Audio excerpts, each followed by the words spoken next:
স্বাগত ডিবিসি সংবাদে। আপনাদের সাথে আছি আমি কাঞ্জুম কৌরি। উড্ডয়নের কিছুক্ষণের মধ্যেই 242 আরোহী নিয়ে বিধ্বস্ত হল ভারতীয় উড়োজাহাজ। গুজরাট রাজ্যের আহমেদাবাদে একটি মেডিকেল কলেজের হোস্টেলে বিধ্বস্ত হয় লন্ডনগামী এয়ার ইন্ডিয়ার যাত্রীবাহী উড়োজাহাজটি। এ দুর্ঘটনায় 241 আরোহী মারা গেলেও বিস্ময়করভাবে বেঁচে গেছেন ব্রিটিশ নাগরিক বিশ্বাস কুমার রমেশ। নিহতের তালিকায় আছেন গুজরাটের সাবেক একজন মুখ্যমন্ত্রীও। আর মেডিকেল কলেজের হোস্টেল ভবনে নিহত হয়েছে 5 জন। বিষয়টি নিয়ে আরও জানাতে ভারত থেকে যুক্ত হচ্ছেন সহকর্মী বিশ্বনাথ দাস। বিশ্বনাথ, দুর্ঘটনাটি আসলে কি কারণে ঘটেছে, কর্তৃপক্ষ কি বলছে, আর যে একজন বেঁচে গেছে তার সাথে কি কথা বলতে পেরেছেন কিনা জানাবেন? দেখুন, এখনো পর্যন্ত নির্দিষ্টভাবে কি কারণে দুর্ঘটনা ঘটেছিল তা কিন্তু পরিষ্কার হওয়া সম্ভব এখনো পর্যন্ত হয়নি। প্রাথমিকভাবে যেটা মনে করা হচ্ছে যে যান্ত্রিক ত্রুটির কারণেই এই ঘটনা ঘটতে পারে, কেননা বিমান যখন আকাশে ওড়ার পরেই কিন্তু বিমানের যে পাইলট ছিলেন তার পক্ষ থেকে কিন্তু এটিএস এ যোগাযোগ করা হলেও কিন্তু সেইখানে কোনো রকম যান্ত্রিক ত্রুটির কারণে সেভাবে যোগাযোগ করা সম্ভব হয়নি, এবং যার কারণেই কিন্তু একেবারে ইমার্জেন্সি সংকট অর্থাৎ May Day May Day May Day এই মেসেজ কিন্তু স্থানান্তরিত করা হয়েছিল, এবং তারপরেই কিন্তু আকাশ থেকে বিমানটি কিন্তু মাটিতে পড়ে যায় এবং বিস্ফোরণ ঘটে। এবং এখনো পর্যন্ত যেটা জানা যাচ্ছে যে যান্ত্রিক ত্রুটির কারণেই এই বিস্ফোরণ, তবে এবং গোটা বিষয়টি খতিয়ে দেখার জন্য একটি উচ্চ পর্যায়ে কিন্তু তদন্ত করা হবে এমনটাই আশ্বস্ত করেছেন। আমরা ইতিমধ্যেই যেটা খবর পাচ্ছি যে এই বিমান সংস্থা অর্থাৎ টাটা গোষ্ঠীর তরফ থেকে একটি বিবৃতি দিয়ে জানানো হয়েছে বিমানে যারা নিহত হয়েছে তাদের সকলকে পরিবার পিছু 1 কোটি টাকা ভর্তুকি দেওয়া হবে, এবং একই সঙ্গে যারা আহত রয়েছেন তাদের সমস্ত চিকিৎসার ভার বহন করবেন টাটা গোষ্ঠী। এবং একই সঙ্গে যে বিমানটির যে ডাক্তারি আবাসনে গিয়ে পড়েছিলেন সে তাকে পুনর্নির্মাণ করার জন্য কিন্তু সমস্ত দায়ভার বহন করবে টাটা গোষ্ঠী, এমনটাই কিন্তু জানা যাচ্ছে। তবে নির্দিষ্টভাবে এখনো পর্যন্ত কতজন নিহত হয়েছেন সেই তথ্য কিন্তু সরকারিভাবে জানা হয়নি। তবে বিমানে একজন যাত্রী বেঁচে গিয়েছে, ইতিমধ্যেই আমরা সেই তথ্য কিন্তু দর্শকদের জানিয়েছি। এবং তিনি যেটা জানাচ্ছেন যে অভিজ্ঞতা, যেভাবে বিমান আচমকাই ওঠার পরেই ভেঙে পড়েন এবং তিনি যখন কিছুটা জ্ঞানে ছিলেন হঠাৎ দেখছেন যে চারিপাশে মৃতদেহ একের পর এক মৃতদেহ বা লাশ পড়িয়ে রয়েছে, এবং সেখান থেকে কোনো ক্রমে এসেন তিনি, স্থানীয় মানুষজন তাকে দেখেন এবং তারপরেই কিন্তু তাকে তৎক্ষণাৎ সেখান থেকে উদ্ধার করে স্থানীয় যে হাসপাতালে চিকিৎসা করা হচ্ছে সেখানে নিয়ে যায়। আপাতত তার চিকিৎসা রয়েছে এবং তার কিছুটা সত্যি স্বাভাবিক হলেই কিন্তু ডাক্তার বা প্রশাসনের পক্ষ থেকে তার সঙ্গে কথা বলে বিস্তারিত কি ঘটেছিল তা কিন্তু তথ্য নেওয়া সম্ভব হবে। তবে নির্দিষ্টভাবে এখনো পর্যন্ত কি কারণে এই ঘটনা ঘটেছে তা কিন্তু পরিষ্কার নয়, তবে যান্ত্রিক গোলযোগ একটা থাকতে পারে এমনটাই আশঙ্কা করা হচ্ছে। বিশ্বনাথ, ধন্যবাদ আপনাকে। এয়ার ইন্ডিয়ার দুর্ঘটনার শিকার উড়োজাহাজটি ছিল বোয়িংয়ের 787 ড্রিমলাইনার সিরিজের। বোয়িং কোম্পানির এই উড়োজাহাজ প্রথমবার আকাশে ওড়ে 14 বছর আগে। বিশ্বজুড়ে এ পর্যন্ত 50 লাখ ফ্লাইট সম্পন্ন করা ড্রিমলাইনার সিরিজের এ দুর্ঘটনা বোয়িংয়ের জন্য বড় একটি ধাক্কা হিসেবে এলো। ফের নিরাপত্তার প্রশ্নের মুখে পড়ল সংস্থাটি। সব মিলিয়ে আকাশে 3 কোটি ঘন্টা ওড়ার পর ভেঙে পড়ল বোয়িং 787 ড্রিমলাইনার সিরিজের কোনো উড়োজাহাজ। ভারতের আহমেদাবাদে ঘটে যাওয়া এই মর্মান্তিক দুর্ঘটনায় হতবাক এভিয়েশন খাত। প্রায় 14 বছর আগে বাজারে আসে বোয়িংয়ের এই অত্যাধুনিক ড্রিমলাইনার মডেল। মাত্র 6 সপ্তাহ আগে এই মডেলই পেরিয়েছিল 100 কোটি যাত্রী পরিবহনের মাইল ফলক। ড্রিমলাইনার বিধ্বস্ত হওয়া বোয়িংয়ের জন্য এক অপ্রত্যাশিত ধাক্কা। বোয়িং কোম্পানির এই মডেলের 1175টি উড়োজাহাজ এ পর্যন্ত 50 লাখ সফল ফ্লাইট সম্পন্ন করেছে। ড্রিমলাইনার বোয়িংয়ের সফল ও নিরাপদ মডেলগুলোর একটি। তাই এ দুর্ঘটনার পর শুধু প্রযুক্তিগতই নয়, কোম্পানিটির বিশ্বাসযোগ্যতার দিকেও উঠেছে আঙুল। গেল 1 দশক ধরে বেশ নড়বড়ে অবস্থায় রয়েছে বোয়িং কোম্পানি। 2014 সাল থেকে 737 ম্যাক্স সিরিজের একের পর এক দুর্ঘটনায় নিরাপত্তা ঘাটতির অভিযোগে ভুগছে প্রতিষ্ঠানটি। নতুন করে 787 সিরিজের এই দুর্ঘটনা প্রশ্ন তুলেছে, আদৌ নিরাপদ কি বোয়িংয়ের আকাশপথ? এছাড়া এ দুর্ঘটনায় বোয়িংয়ের সিইও কেলি ওটবার্গকে বড় পরীক্ষায় ফেলেছে। প্রতিষ্ঠানটি নানা সমস্যার সমাধানে সাহায্য করার জন্যই প্রায় 1 বছর আগে কেলিকে নিয়োগ দেওয়া হয়েছিল। প্রযুক্তিগত নিরাপত্তার পাশাপাশি এ দুর্ঘটনার অভিঘাত বোয়িং কোম্পানির জন্য শুধু আর্থিক নয়, বরং আস্থার সংকট বলেও মনে করছেন বিশেষজ্ঞরা। সানজিদা ইসলাম তন্নি, ডিবিসি নিউজ ডেস্ক। আকাশযাত্রা, যেখানে গন্তব্য শুধু মাইল নয়, স্বপ্নও ছুতে যায়, কিন্তু কখনো সেই স্বপ্ন ছিন্ন হয়, নেমে আসে মারণঘাতী দুঃস্বপ্ন। গত 25 বছরে ভারতের আকাশে 20টিরও বেশি বিমান দুর্ঘটনা দেশের বুক কাঁপিয়েছে বারবার। চলুন ফিরে দেখি ভারতের বিমান দুর্ঘটনার সেই ভয়াল ইতিহাস। 1 জানুয়ারি সাল 1978, ভারতের মুম্বাই থেকে সংযুক্ত আরব আমিরাতের দুবাই উদ্দেশ্যে রওনা দেয় এয়ার ইন্ডিয়া ফ্লাইট 855 এর বোয়িং 747। তবে উড্ডয়নের 2 মিনিটেরও কম সময়ের মধ্যে বান্দ্রা উপকূল থেকে প্রায় 3 কিলোমিটার দূরে আরব সাগরে বিধ্বস্ত হয় এটি, যার ফলে 213 জন যাত্রী এবং ক্রু নিহত হন। জানা যায়, যান্ত্রিক ত্রুটি এবং পাইলটের বিভ্রান্তির কারণে এ করুণ ঘটনা ঘটে। ভারতের ইতিহাসে সবচেয়ে ভয়াবহ বেসামরিক বিমান দুর্ঘটনা এটি। ঠিক 13 বছর পর খারাপ আবহাওয়া ও স্বল্প দৃশ্যমানতার কারণে মণিপুরের ইম্ফলের বিমানবন্দরে ঘটে দুর্ঘটনা। এই ঘটনায় মৃত্যু হয় অন্তত 69 জনের। সাল 2010, দুবাই থেকে দক্ষিণ ভারতের বেঙ্গালোর বিমানবন্দরের মাটি ছোঁয়ার পরে হঠাৎই বিকট শব্দে দুটুকরো হয়ে পাহাড়ের খাদে পড়ে বোয়িং 737 বিমান। এতে 19 শিশুসহ 159 জনের মৃত্যু হয়, তবে যাত্রীদের মধ্যে 7 জন আশ্চর্যজনকভাবে বেঁচে যান। এদিকে 2016 সালে ঘটে যাওয়া AN-32 বিমানটির খোঁজ মেলেনি আজও। 29 জন আরোহী নিয়ে ভারতের বিমান বাহিনীর একটি সামরিক উড়োজাহাজ বঙ্গোপসাগরে নিখোঁজ হয়। ব্যাপক অনুসন্ধান চালালেও মেলেনি কোনো সন্ধান। এছাড়া 2020 সালে করোনা মহামারীর সময়ে আটকে পড়া ভারতীয়দের ফিরিয়ে আনার জন্য বন্দে ভারত মিশনের অংশ ছিল ইন্ডিয়া এক্সপ্রেস ফ্লাইট 1344। দুবাই থেকে কেরালার কালিকট আন্তর্জাতিক বিমানবন্দরে অবতরণকালে ভারী বৃষ্টি ও রানওয়ে পিছিল হয়ে যাওয়ার কারণে ঘটে বিপত্তি। এতে নিহত হন 21 জন যাত্রী। Hasna Akhtar, DBC news desk.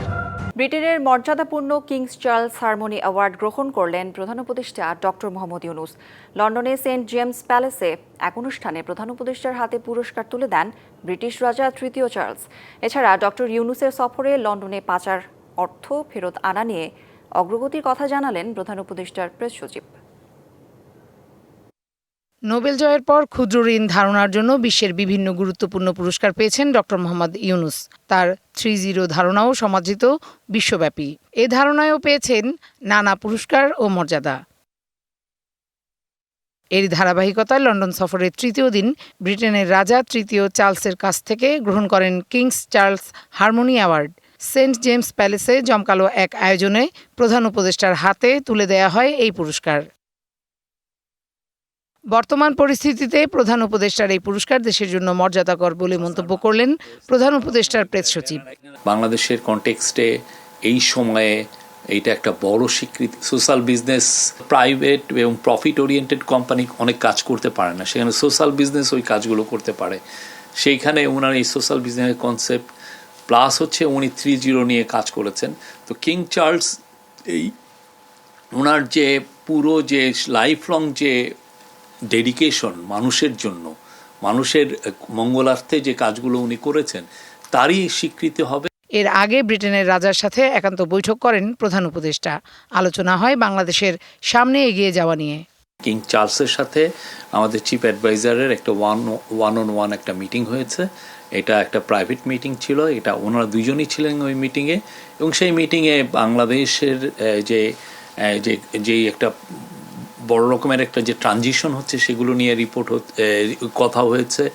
এবারের যুক্তরাজ্য সফরে পাচার অর্থ ফেরত আনা নিয়ে কাজ চলছে জানিয়ে প্রধান উপদেষ্টার প্রেস সচিব জানান, এই বিষয়ে অগ্রগতি শুরু হয়েছে। আমাদের চিফ অ্যাডভাইজার কিং চার্লসকে জানিয়েছেন যে তারা কি রিফর্ম ইনিশিয়েটিভ নিয়েছেন, এই ইন্টারিম গভর্নমেন্ট কি রিফর্ম ইনিশিয়েটিভ নিয়েছে সেটা নিয়ে কথা হয়েছে। বৃহস্পতিবার ওয়েস্টমিনিস্টার হাউস অব কমন্সের স্পিকার স্যার লিন্ডসে হলির সঙ্গেও বৈঠক করেন ডক্টর মোহাম্মদ ইউনূস। আমাদের একটা বড় কাজ। Farhana Juthi, DBC news, Dhaka. লন্ডনে ডক্টর মোহাম্মদ ইউনূস ও তারেক রহমানের বৈঠক এখন দেশের রাজনীতির আলোচনার কেন্দ্রবিন্দুতে। এ নিয়ে আরও জানাতে লন্ডন থেকে সরাসরি যুক্ত হচ্ছেন সিনিয়র সাংবাদিক এম.এ. কাইয়ুম। কাইয়ুম, বৈঠকটি নিয়ে প্রবাসী বাংলাদেশিরা কি বলছেন? এছাড়া যুক্তরাজ্য বিএনপির নেতাকর্মীদের বৈঠক ঘিরে প্রত্যাশা কেমন দেখছেন জানাবেন। এই ডক্টর মোহাম্মদ ইউনূসের সাথে দীর্ঘ 17 বছর যুক্তরাজ্যে রাজনৈতিক নির্বাচনে থাকা বিএনপির ভারপ্রাপ্ত চেয়ারম্যান তারেক রহমানের আগামীকালকে সকাল 9টায় ডক্টর ইউনূস সেন্ট্রাল লন্ডনের পার্ক লেনের ডরচেস্টার হোটেলে বৈঠকটি অনুষ্ঠিত হবে। এই বৈঠকটি নিয়ে যুক্তরাজ্য বিএনপি এবং যুক্তরাজ্য কমিউনিটির মধ্যে একটি আলোচনা চলছে। ব্যাপক উৎসাহ দেখা যাচ্ছে নেতাকর্মীদের মধ্যে। গতকালকে যুক্তরাজ্য বিএনপির জরুরি বৈঠকে সমস্ত যুক্তরাজ্যের বিভিন্ন শহর থেকে এই ডক্টর ইউনূস এবং তারেক রহমানের বৈঠককে স্বাগত জানিয়ে এখানে তারা শোডাউন করবে, আনন্দ শোভাযাত্রা করবে হোটেলের সামনে। বিএনপির নেতা কর্মীরা বলছেন, যেহেতু বিএনপির সাথে অন্তর্বর্তী সরকারের নির্বাচন নিয়ে টানাপোড়েন চলছে, ডক্টর ইউনূস এবং তারেক রহমানের মধ্যে এই বৈঠকে শীর্ষ দুই ব্যক্তির মধ্যে বৈঠকে এই টানাপোড়েনের অবসান হবে এবং নির্বাচন নিয়ে যে কিছুটা বিএনপির দাবি ধূম্রজাল সৃষ্টি হয়েছে, যেহেতু তারেক রহমান বিএনপির এই মুহূর্তে সবচেয়ে শীর্ষ নেতা, তারেক রহমানের এবং ডক্টর ইউনূসের মধ্যে যে বৈঠক হলে পরব গলবে এবং তাদের নির্বাচন নিয়ে একটি আশার সঞ্চার দেখছেন তারা। আমি আগেই বলেছি, আজকে আমি দাঁড়িয়ে আছি ব্রিটেনের রাজার বাড়ির সামনে। এই রাজার বাড়ির বাঁ পাশে সেন্ট জেমস প্যালেস, যেটা এই বাকিংহাম প্যালেসেরই অংশ। এই বাকিংহাম প্যালেসে আজকে বিকাল 3টায় রাজা king Charles Harmony award doctor ইউনূসের হাতে তুলে দেন। এতে যুক্তরাজ্যের বিভিন্ন রাজনীতিবিদরা অংশ নিয়েছেন। এই ছিল আপাতত। আমি পরবর্তীতে আপনাদের সামনে আগামীকালকে আরো নতুন নতুন আপডেট নিয়ে আসবো এবং ডক্টর ইউনূস এবং তারেক রহমানের বৈঠক নিয়ে আপনাদের নতুন নতুন আপডেট দিব। Thank you. কাইয়ুম, ধন্যবাদ আপনাকে। প্রধান উপদেষ্টা ডক্টর মোহাম্মদ ইউনূস ও বিএনপির ভারপ্রাপ্ত চেয়ারম্যান তারেক রহমানের বৈঠকটি আলোচনার কেন্দ্রবিন্দু এখন রাজনৈতিক অঙ্গনে। বিষয়টিকে ইতিবাচকভাবে দেখছেন জামায়াত, এনসিপি, বামসহ বিভিন্ন দলের নেতারা। বলছেন, এতে সরকারের সঙ্গে বিএনপির দূরত্ব অনেকটাই কমে আসবে। একই সঙ্গে নেতাদের প্রত্যাশা, একটি গ্রহণযোগ্য ও সুষ্ঠু নির্বাচনের পথও বের হবে এই বৈঠকে। এদিকে বৈঠকে যোগ দিতে এরই মধ্যে লন্ডনে পৌঁছেছেন বিএনপির স্থায়ী কমিটির সদস্য আমির খসরু মাহমুদ চৌধুরী। রাজনীতির চতুর্দিকে এখন আলোচনায় প্রধান উপদেষ্টা ডক্টর মোহাম্মদ ইউনূস ও বিএনপির ভারপ্রাপ্ত চেয়ারম্যান তারেক রহমানের বৈঠক ঘিরে। সবার দৃষ্টি লন্ডনে। শুক্রবার লন্ডন সময় সকাল 9টা অর্থাৎ বাংলাদেশ সময় দুপুর 2টায় এই বৈঠক হওয়ার সূচি রয়েছে। এই বৈঠককে ইতিবাচকভাবে দেখছেন বিভিন্ন রাজনৈতিক দলের নেতারা। তাদের প্রত্যাশা, এই বৈঠক সুষ্ঠু গ্রহণযোগ্য নির্বাচনে বিশেষ ভূমিকা রাখবে। যে জুলাই ঘোষণা, ঐক্যমতের ভিত্তিতে নির্বাচন, নিরপেক্ষ নির্বাচনের পূর্বে সংস্কারের কাজগুলো শেষ করা, মানবতা বিরোধী অপরাধীদের বিচারকে দৃশ্যমান করা, যেসব দাবিগুলো উঠছে, স্পেশালি এইসব বিষয়ে এই বৈঠকে ইতিবাচক আলোচনাই হবে বলে আমরা আশাবাদ ব্যক্ত করি। এই পরিস্থিতিতে সবার আগে জাতীয় স্বার্থকে প্রাধান্য দেওয়াটি গুরুত্বপূর্ণ। সেই জায়গায় বিএনপি তাদের জায়গা থেকে দায়িত্বশীল ভূমিকা পালন করবে বলে আমরা প্রত্যাশা করি এবং অন্যান্য সকল রাজনৈতিক দলের এই দায়িত্বশীল ভূমিকাটি কিন্তু পালন করা উচিত। আইনশৃঙ্খলা পরিস্থিতি মোকাবেলা থেকে শুরু করে সার্বিক দিক বিবেচনায় সরকারের সাফল্য নিয়ে কোনো রাজনৈতিক দলে রয়েছে প্রশ্ন। তাদের আশা, এই বৈঠকে নির্বাচনের দিন তারিখ নির্ধারণের বিষয়টি সর্বোচ্চ গুরুত্ব পাবে। সেই সভায় তিনি সুস্পষ্টভাবে যদি নির্বাচনের সুনির্দিষ্ট তারিখ এবছরের মধ্যে ঘোষণার ব্যাপারে ঐক্যমত্য পোষণ করেন, তাহলেই কেবলমাত্র কিছুটা হলেও রাজনৈতিক সংকট দূর করার ক্ষেত্রে আমরা এক ধাপ এগোতে পারব। চলমান রাজনৈতিক অস্থিরতা নিরসনে ইউনূস তারেকের বৈঠক বিশেষ ভূমিকা রাখবে বলে মনে করে ইসলামী দলগুলো। আমরা এটাকে মনে করছি একটা ভালো উদ্যোগ, চমৎকার উদ্যোগ এবং আগামী দিনের রাজনীতিতে এটা একটা পজিটিভ ইম্প্যাক্ট করবে। সংস্কার বিষয় এবং খুনি শেখ হাসিনা ও তার দোসরদের বিচার বিষয় এবং আগামী নির্বাচন কিভাবে সুষ্ঠু একটি সুন্দর পরিবেশে করা যায়, এই সকল বিষয়ে এই বৈঠকে গুরুত্ব পাওয়া উচিত বলে আমরা মনে করি। সর্বোপরি রাজনৈতিক দলগুলো ইউনূস তারেকের বৈঠককে বেশ তাৎপর্যপূর্ণ বলছে। নেতারা মনে করেন এই বৈঠক সহ দলগুলোর মধ্যে পারস্পরিক সহযোগিতা জোরদার হলে আগামীর বাংলাদেশ বিনির্মাণ ও জাতীয় ঐক্যে কেউ ফাটল ধরাতে পারবে না। Anwar Hossain, DBC news, Dhaka. বিএনপির ভারপ্রাপ্ত চেয়ারম্যান তারেক রহমানের দেশে ফিরতে কোনো বাধা নেই। তিনি চাইলেই যে কোনো সময় দেশে আসতে পারেন, জানালেন স্বরাষ্ট্র উপদেষ্টা জাহাঙ্গীর আলম চৌধুরী। ওনার তো দেশে ফেরার তো কোনো অসুবিধা নাই, উনি যে কোনো সময় ইচ্ছা, উনি বাংলাদেশের নাগরিক, যে কোনো সময় ইচ্ছা উনি দেশে ফিরবেন, নিজের যে সময় উনি মনে করবেন উনি সেই সময় দেশে ফিরবেন। বিদেশে অর্থ পাচারে অভিযুক্ত ধনকুবেরদের সঙ্গে সমঝোতার কথা চিন্তা করছে সরকার। দ্য ফিনান্সিয়াল টাইমসকে দেয়া সাক্ষাৎকারে এমন ইঙ্গিত দিয়েছেন বাংলাদেশ ব্যাংকের governor doctor Ahsan H Mansur.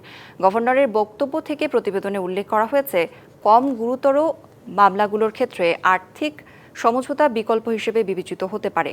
Sheikh হাসিনার শাসন আমলে সংশ্লিষ্ট রাজনীতিক ও ব্যবসায়ীদের কাছ থেকে পাচার হওয়া অর্থ পুনরুদ্ধারে ভবিষ্যৎ আন্তর্জাতিক মামলা পরিচালনায় $10 কোটি পর্যন্ত অর্থ সংগ্রহের লক্ষ্যের কথা জানান গভর্নর।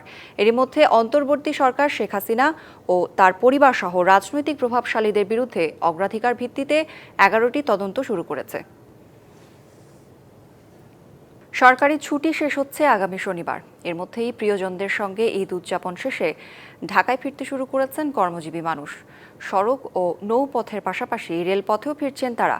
তবে ঈদে ট্রেনের ফিরতি যাত্রায় মাস্ক পরাসহ স্বাস্থ্যবিধি মেনে চলতে রেলপথ মন্ত্রণালয় যাত্রীদের যে অনুরোধ জানিয়েছিল তা ছিল উপেক্ষিত।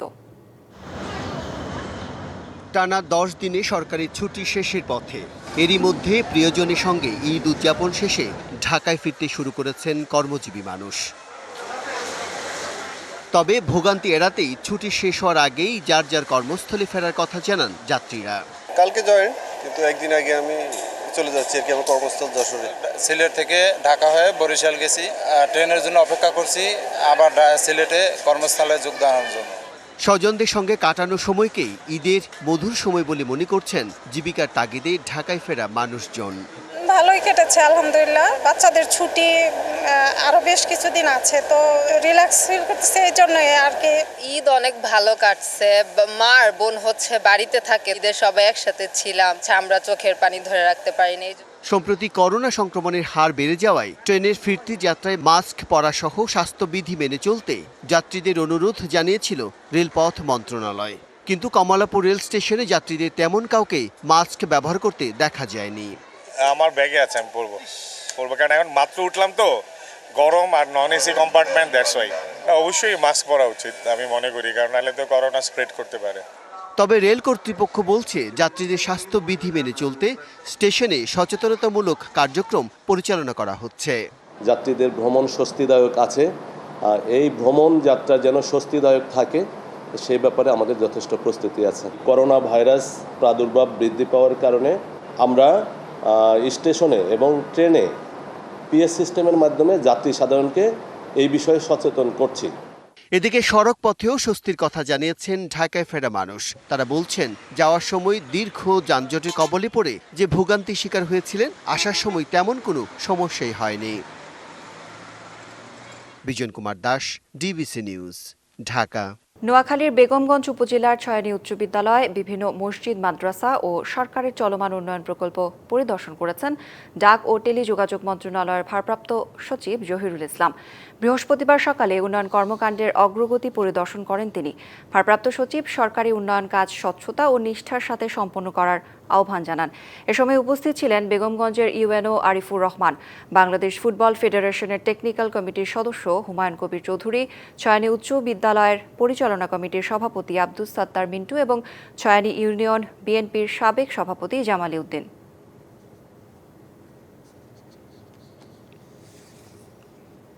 নারায়ণগঞ্জের সোনারগাঁওয়ের পানাম নগরীর ঐতিহ্য ও পর্যটনে আধুনিকায়ন চায় স্থানীয়রা।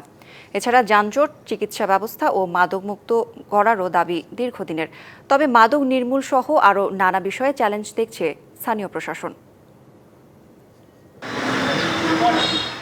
যুগের পর যুগ কালের সাক্ষী হয়ে দাঁড়িয়ে এসব স্থাপনা, দেয়ালে দেয়ালে ইতিহাস আর ঐতিহ্যর গন্ধ।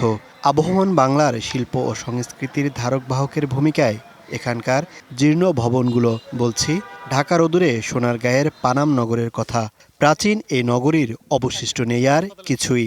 দীর্ঘমেয়াদী একটা মাস্টার প্ল্যানের অভাব, যে মাস্টার প্ল্যানের সামনে রেখে বাস্তবায়ন করবে যে কাজগুলা, যার ফলে আমাদের মানুষের পর্যটনের যে আকর্ষণ সেটা বেড়ে উঠবে। মোগরাপাড়া চৌরাস্তা উদ্ভবগঞ্জ সড়কে দেদারছে চলছে ব্যাটারি চালিত ইজিবাইক, অটোরিকশা সহ ভারী সব যানবাহন। যানজট সৃষ্টি হয়ে দিনকে দিন এই পর্যটন নগরীতে কমছে দর্শনার্থী। মেইন যে পয়েন্ট চৌরাস্তা থেকে, মোগরাপাড়া চৌরাস্তা থেকে ঢুকতে সোনারগাঁও উপজেলার দিকে সারাক্ষণই যানজট লেগে থাকে। সোনারগাঁও উপজেলা এই বিভিন্ন কোম্পানি রয়েছে, এই কোম্পানির গাড়ি এমনভাবে ঢুকে যা যানজট সৃষ্টি হয়। সোনারগাঁও উপজেলায় মাদকমুক্ত করার দীর্ঘদিনের দাবি স্থানীয়দের, তবে এ নিয়ে কথা বলতে রাজি নয় স্থানীয় প্রশাসন। সোনারগাঁয়ে এমন কোনো গ্রাম নেই, এমন কোনো অঞ্চল নেই, এমন কোনো পাড়া মহল্লা নেই যেখানে মাদকের সরাসরি নেই। 2500 সোনারগাঁর মাঝামাঝি, এটা হলো লাস্ট বর্ডার। তার জন্য এখানে মাদক এবং ডাকাতির প্রচুর বেশি। এছাড়া উপজেলার 12 ইউনিয়নের অধিকাংশ সড়কের অবস্থাও বেহাল। বৃষ্টি হইলে আডুবানি কত রাস্তা আডুবানি জমে যায়, তার জন্য কোনো গাড়িও আমরা পাই না সময়, যে আমরা ইমার্জেন্সি কোনো রুগী নিয়ে যায় আমরা মুবাসলায় বা ঢাকা নারায়ণগঞ্জে যাবো চিকিৎসার জন্য, সেই সময়টুকু সেই গাড়িটুকু আমরা পাই না। 50 শয্যা বিশিষ্ট উপজেলা স্বাস্থ্য কমপ্লেক্স সেবা নিয়েও সন্তুষ্ট নয় এলাকাবাসী।